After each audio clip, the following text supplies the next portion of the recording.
ನಮಸ್ಕಾರ ವೀಕ್ಷಕರೇ, power net ಚಾನೆಲ್ಗೆ ಸ್ವಾಗತ. ನಾನು ನಿಮ್ಮ ರಿಪೋರ್ಟರ್ ಶೈಲಜಾ.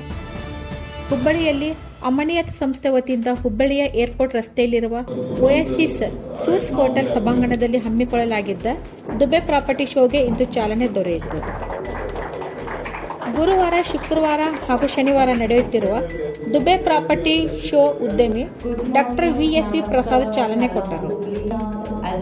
ಈಗಾಗಲೇ ಈ ಶೋನಲ್ಲಿ ದುಬೈನ ಹಲವಾರು ಸಂಸ್ಥೆಗಳು ಭಾಗವಹಿಸಿದ್ದು, ಉತ್ತರ ಕರ್ನಾಟಕದ ಹೂಡಿಕೆದಾರರು ಹಾಗೂ ಗೃಹ ಖರೀದಿದಾರರಿಗೆ ನೇರವಾಗಿ ದುಬೈನ ಪ್ರೀಮಿಯಂ ರಿಯಲ್ ಎಸ್ಟೇಟ್ ಯೋಜನೆಗಳನ್ನು ಈ ಮೂಲಕ ಪರಿಚಯಿಸಲಾಗುತ್ತಿದೆ. ಇದಲ್ಲದೆ ಈ ದುಬೈ ಪ್ರಾಪರ್ಟಿ ಶೋನಲ್ಲಿ ವಿದೇಶಿ ಹೂಡಿಕೆಗಳ ಕುರಿತು, ಕಾನೂನು ಪ್ರಕ್ರಿಯೆ, ಲಾಭಾಂಶ ಹೂಡಿಕೆ ಅವಕಾಶಗಳ ಕುರಿತು ಮಾಹಿತಿ ನೀಡಲಾಗುವುದು. ಆಸಕ್ತರು ಇದರಲ್ಲಿ ಭಾಗವಹಿಸಿ ವಿದೇಶದಲ್ಲಿಯೂ ತಮ್ಮ ಉದ್ಯಮ ವಿಸ್ತರಿಸುವಂತಾಗಲಿ ಎಂಬುದು ನಮ್ಮ ಆಶಯ. ಧನ್ಯವಾದಗಳೊಂದಿಗೆ ನಿಮ್ಮ ಶೈಲಜಾ.